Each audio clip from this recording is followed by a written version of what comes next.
ఈరోజు నేను ఉన్న వాస్తవం మీ దగ్గర చెప్పదలుచుకున్నా. నా దగ్గర పంచడానికి భూములు లేవు. మిమ్మల్ని ధనవంతులు చేయడానికి ఖజానా ఖాళీగా ఉన్నది. ఖజానా ఒట్టిపోయి ఉన్నది. భూములేమో లేవు, పంపకాలు జరిగిపోయినాయి.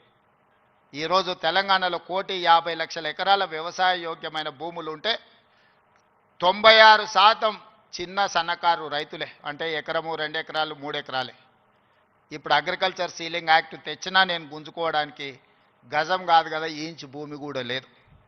అందుకే మా దళితులకు, మా గిరిజనులకు, మా బలైన వర్గాలకు, మా మైనారిటీ సోదరులకు, మా తమ్ముళ్ళకు, మా చెల్లెళ్ళకు నా సూచన ఒక్కటే: మీరు ధనవంతులు కావాలి, మీరు గొప్ప వ్యక్తులు కావాలి అని అంటే రాష్ట్ర ప్రభుత్వం పంచడానికి భూములు లేవు, నింపడానికి ఖజానా లేదు.